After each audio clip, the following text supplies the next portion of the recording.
You're beautiful. You're beautiful. You are made for so much more than all of this. You're beautiful. You're beautiful.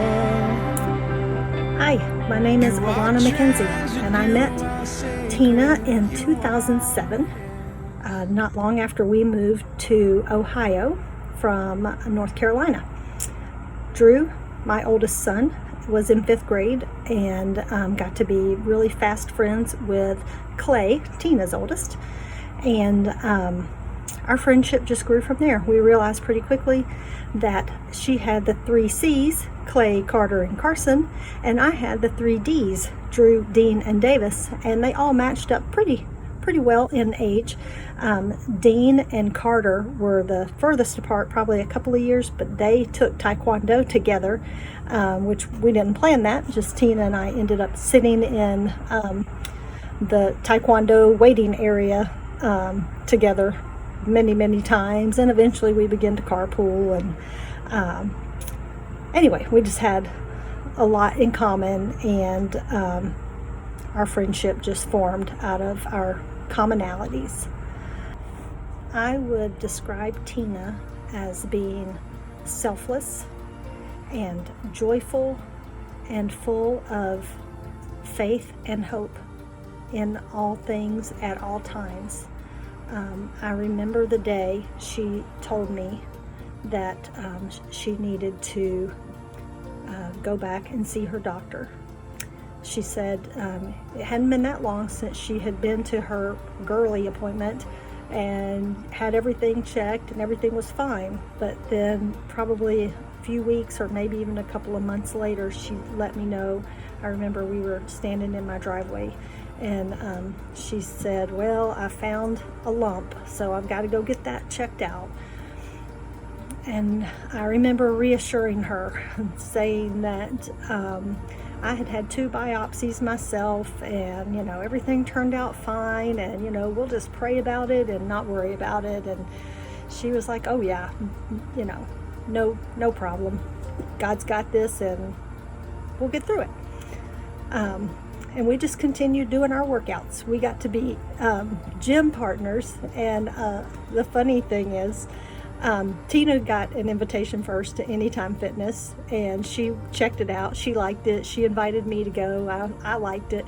But soon after that, that free trial membership was over, and it was cheaper to join as a couple. So ideally, they wanted us each to invite our husbands and get dual memberships. Have actually 4 of us join, but Tina and I, we just asked if it would be okay if we signed up as a couple, and they said yes. So Tina and I became the couple, and we scheduled our free training sessions with a young, cute guy there at the gym. And I don't think we were cheap, but maybe we were. But anyway, we did our free sessions with him, and we may have even paid him a few times. But after a while, we were trying to think of how we could get out of this. We felt like, okay, he's shown us everything that we need to know, and we just wanted to get out of the contract and just work out on our own. I can remember us contemplating how we were going to tell him. I think she came up with, we were going to say, really, it's not you, it's us. It's not your fault. Like, we had to find the best way to break up with him. Anyway, we did that, and we worked out together right up until the time that she had surgery. And then, of course, we had to take some time off. But as soon as she felt like it, we were back in the gym again, working out together.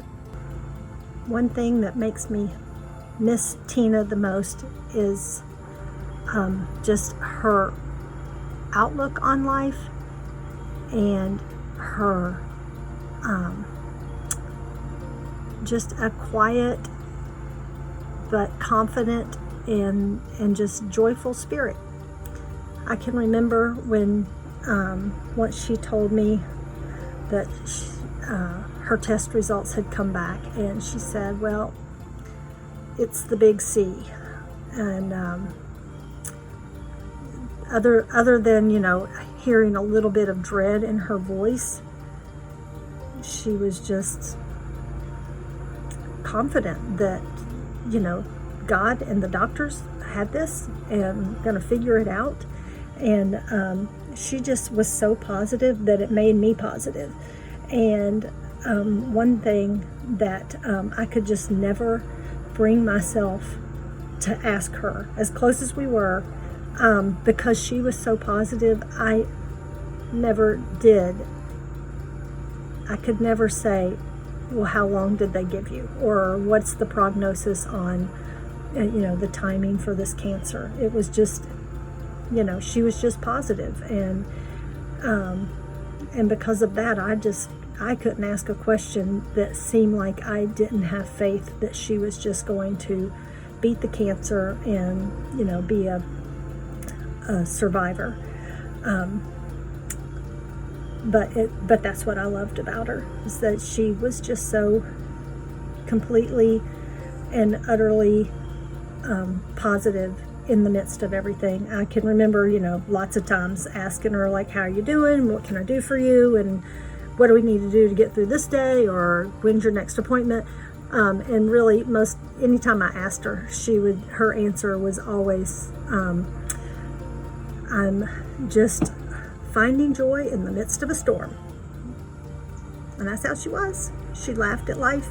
She named her wig Jolene, and she just always had a smile on her face. That's what I miss about Tina. It really hit home with me because we were about the same age and our lives were just so parallel. And so it was just hit me worse than her passing. It just hit me worse than anyone else had up to that point, even though I'd lost my dad, I'd lost other people that I loved and were close to me, but because we were just so similar. It just felt like, well, it could have been me, and why wasn't it me instead of her? I just hurt so much for her boys to grow up without their mom. But again, through it all, Tina had faith, and so do I, that God knows what he's doing, and he has a plan. And I look forward to the day that I reunite with Tina in heaven.